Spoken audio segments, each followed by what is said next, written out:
Salut à toutes et à toutes, c'est MLK High Tech, on se retrouve aujourd'hui pour une nouvelle vidéo, unboxing de ma dernière acquisition, un réflexe numérique de chez Nikon, le D5300.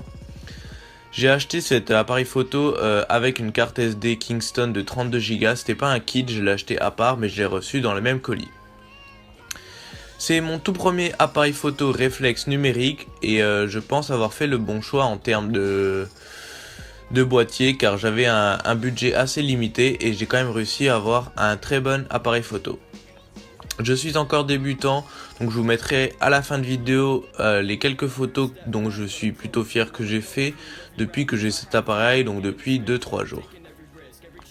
Tout d'abord je déballe le petit sachet où il y a la clé, la carte SD, donc c'est une 32Go classe 10 de chez SanDisk, comme je vous l'ai dit. C'est une carte SD de tout ce qu'il y a le plus simple. Donc voilà, maintenant j'ouvre la boîte du Nikon. Donc au début il y avait 2-3 papiers, Nikon School. Donc je sais pas vraiment ce que c'est, j'ai pas trop regardé. Ensuite il y a le manuel d'utilisation qui est très utile lorsque vous achetez votre premier réflexe. En tout cas moi je m'en sers beaucoup. Donc j'ai acheté cet appareil photo avec le kit de base 1855 AFP. Donc j'espère pouvoir dans quelques mois ou quand je n'aurai un peu marre de celui-là pouvoir en acheter un autre pour pouvoir évoluer un peu plus.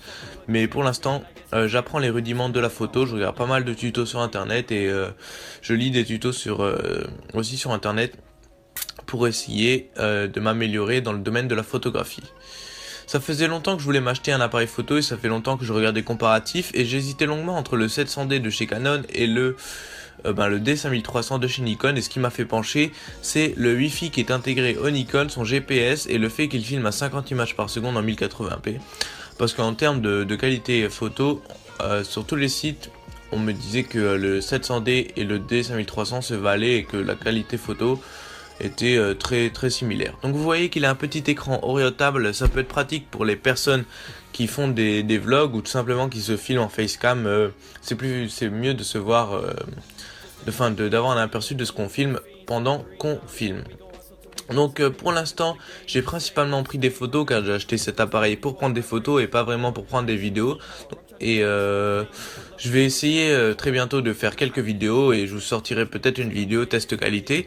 Je pars à Nice, là quand vous verrez cette vidéo je serai déjà à Nice, j'essaierai de prendre quelques belles photos.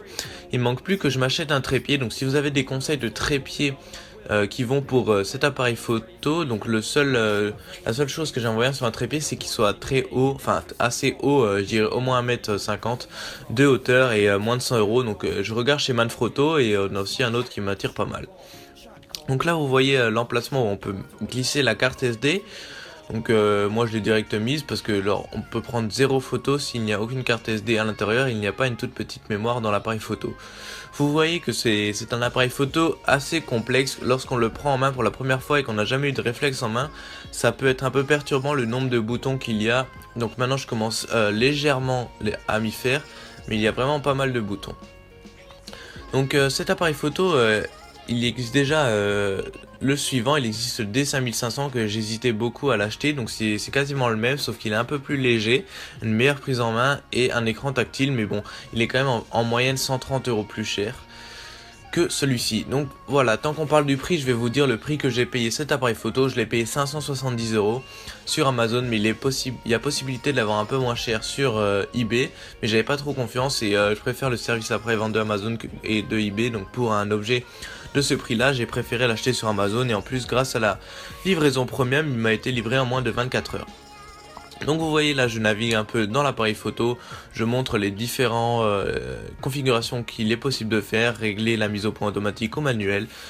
Pour l'instant j'essaye de jouer un peu avec les deux et l'ISO, donc la sensibilité à la lumière, j'essaye de m'adapter. Je suis en train d'essayer de regarder comment prendre des belles photos de nuit, donc j'apprends ça. Donc pour l'instant j'ai pris que des photos de jour, que ce sera celle que vous verrez à la fin de vidéo.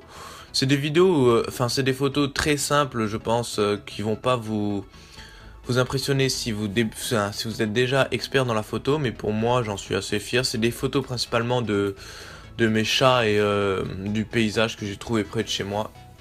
J'ai pas encore été m'aventurer très loin avec mon appareil photo car j'attends d'acheter un étui pour pouvoir le transporter plus facilement. Donc là vous le voyez de tous les côtés, mon appareil photo, comme ça c'est sûr que vous voyez de quoi il a l'air. Et moi j'avais aussi acheté cet appareil photo pour, en plus, maintenant quand je ferai mes vidéos je filmerai avec, car depuis que je fais des vidéos j'ai jamais acheté de caméra ni d'appareil photo. Je filme depuis le début avec mon iPhone, avant avec mon iPhone 5, et depuis que j'ai l'iPhone 6S Plus je filme avec. Donc voilà, là vous voyez que on peut aussi sortir l'écran de notre côté quand on veut prendre des photos pour voir un aperçu. Et là vous voyez que lorsque on peut, enfin, il y a une petite coche que l'on peut mettre sur l'objectif pour le protéger de la poussière, car c'est quelque chose dont il faut prendre soin. Donc je pense acheter soit un petit kit de nettoyage, soit je sais pas encore comment faire pour le nettoyer. Je regarderai s'il y a des astuces sur internet. Donc voilà, on approche tout près de la fin de la vidéo. Je vous remercie de l'avoir regardé. N'hésitez pas à liker et à vous abonner si vous avez la moindre question sur cet appareil photo. N'hésitez pas à la poser en commentaire. Sur ce, ciao tout le monde.